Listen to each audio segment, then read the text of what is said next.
Aos 72 anos de idade, Luiz Inácio Lula da Silva, retirante nordestino, metalúrgico, sindicalista, deve ser o primeiro ex-presidente preso do país.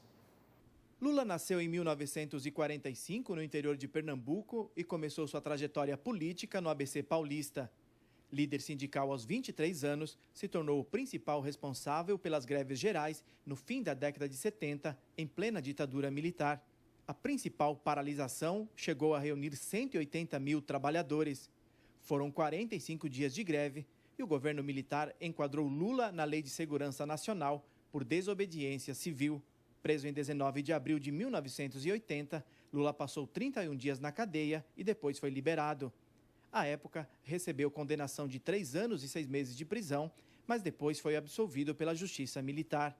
A força do movimento grevista garantiu a Lula a criação do Partido dos Trabalhadores em 1980. No mesmo período, Lula disputou o governo de São Paulo, mas não se elegeu. Em 86, foi eleito deputado federal constituinte. A partir daí, a presidência da República se tornou seu principal objetivo. Disputou eleições presidenciais em 89, 94, 98, até ser eleito em 2002. Não trairei um só momento a confiança que vocês depositaram no PT. E logo nos primeiros anos de governo, o PT mergulhou no escândalo do Mensalão em 2005. O então presidente Lula sobreviveu a uma enxurrada de denúncias de compra de votos de parlamentares.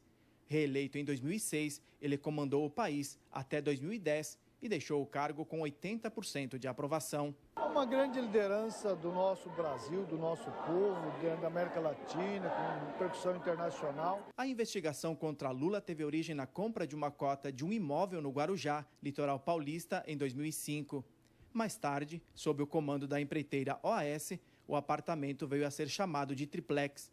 A investigação contra Lula, no âmbito da Operação Lava Jato, identificou que a propriedade, avaliada em R$ 2.200.000, foi reservada a Lula, como vantagem indevida por contratos firmados entre a OAS e a Petrobras durante seu governo. No fundo, a trajetória de Lula poderia ser muito diferente.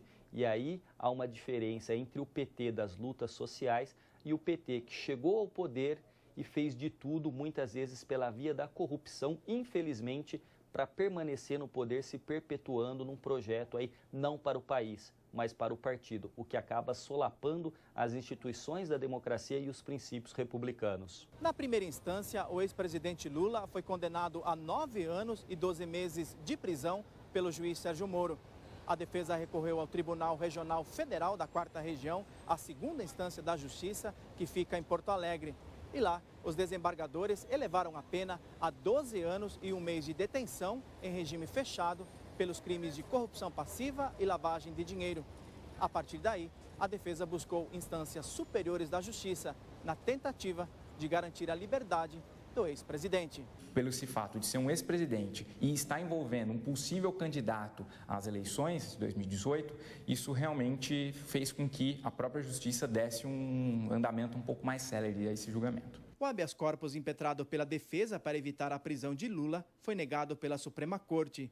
E pela primeira vez na história, um ex-presidente da República poderá ir para a cadeia. O que nós vemos hoje é o Lula, novamente, a meu ver, sendo tratado como inimigo, só que pela via do processo penal comum e não do processo penal da segurança nacional. Mas a finalidade é a mesma.